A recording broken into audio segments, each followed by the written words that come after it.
चारचाकी गाड्यांबाबत अनेकांची फसवणूक करणाऱ्या आरोपी सुमित कवडे यास कोरेगाव पार्क पोलिसांनी केले चिरबंद।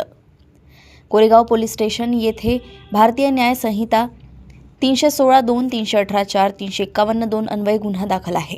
सदर गुन्ह्यातील आरोपी हा सोशल मीडियावर जाहिरातीद्वारे गाडी मालकांना जास्त परवाना देण्याचे आमिष दाखवून त्यांची चारचाकी गाडी देण्यास भाग पाडून त्यानंतर गाडी मालकाला कोणताही मोबदला अथवा गाडी परत न देता सदर गाडी मालकांच्या संमतीशिवाय लबाडीच्या इराद्याने स्वतःच्या फायद्याकरिता वापर करून अनेक लोकांची फसवणूक करत होता। म्हणून सदर आरोपी विरोधात कोरेगाव पार्क पोलीस स्टेशन येथे तक्रारदार यांनी तक्रार दिल्यावरून गुन्हा दाखल आहे। सदर दाखल गुन्ह्यातील आरोपी सुमित सुनील कवडे याला अटक करून त्याच्याकडून त्याने फसवणूक केलेल्या 2 इर्टिगा, 1 स्विफ्ट, 1 वॅगनार आणि 1 इनोवा अशा एकूण 5 गाड्या हस्तगत करण्यात आल्या आहेत। याच प्रकारे सदर आरोपीने बऱ्याच लोकांना याच पद्धतीने फसवणूक केले असल्याचं निष्पन्न असून सदर फसवणूक केलेल्या गाड्यांबाबत तपास चालू आहे। तसेच सदर आरोपी विरुद्ध फसवणूक केल्याबाबत कोरेगाव पार्क पोलीस स्टेशन येथे 2 गुन्हे दाखल आहेत।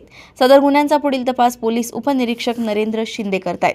सदरची कामगिरी वरिष्ठांच्या मार्गदर्शनाखाली वरिष्ठ पोलीस निरीक्षक Koregaon park police station Pune शहर श्रीमती संगीता जाधव यांच्या सूचनेप्रमाणे तपास पथकाचे सहाय्यक पोलीस निरीक्षक जितेंद्र खैरनार, तपास अधिकारी पोलीस उपनिरीक्षक नरेंद्र शिंदे, पोलीस अंमलदार प्रवीण पडवळ, सचिन पवार, राहुल मोकाशी, गौरव म्हस्के, राहुल वेताळ, अंकुश खनसोळे, प्रदीप ठाकूर व सुनील मारकड यांनी केली आहे। पुणे येथून सहसंपादक रणजित म्हस्के यांची रिपोर्ट।